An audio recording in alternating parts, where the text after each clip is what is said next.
I knew I loved it enough that I really wanted to give it a good go and really try. I didn't want to have the regret of being like, yeah, just kind of settling for anything less than like the life that I wanted for myself creatively.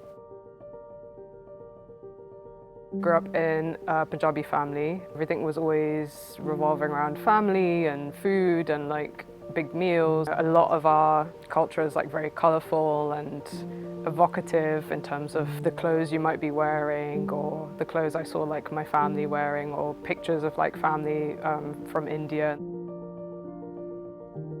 I've always loved drawing. I still have like books that I used to make for myself. I literally used to like make my own books, staple them and write illustrated by Aleesha, written by Aleesha on them.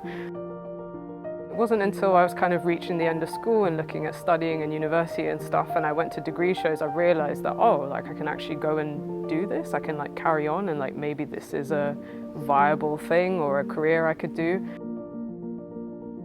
So I graduated and from my illustration degree and had no idea what I was doing. I didn't realize that freelancing was essentially running your own business, and I wouldn't say I was a naturally business-minded person. I thought, oh, I can just draw pictures and make money, and somehow it was going to figure itself out. I moved back home after university and just started making work and sending it to people I wanted to work with. I used to look up art directors' names in magazines and call them and be like, hey, I want to work with you. But I was just persistent. You know, there was points where I was working 2 or 3 jobs at a time, like working as a print technician. I was doing bits of teaching. I was like doing free work. I was cat sitting for my uncle, like anything I could do to just like make ends meet, but also spent all of my free time just making work and sending it to people. And it took a year actually, I think, until I got my first like professional illustration commission.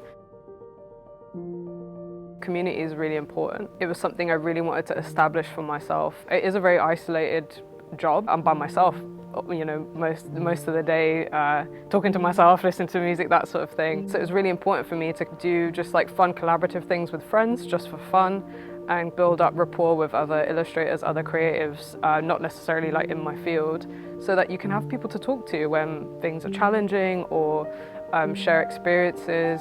And now I feel really like grateful. I'm at a point where if I feel like I'm not the right fit for a job or I can't do something, I have like a whole list of friends that I can recommend for things. I feel like it's really important to like uplift, you know, your friends with you, and yeah, that's really important to me. Be as kind to yourself as you are to other people. I think be a bit gentler with yourself. Like, you know, you're working hard. I think creatively I can be harsh on myself, and I think that definitely comes from really working hard to reach this point in my career. I think we're all our own worst critic, and I think sometimes being a bit more confident instead of talking yourself down is the better thing to do. It pushes you more. Leading like gently is a better option, I think, than beating yourself up.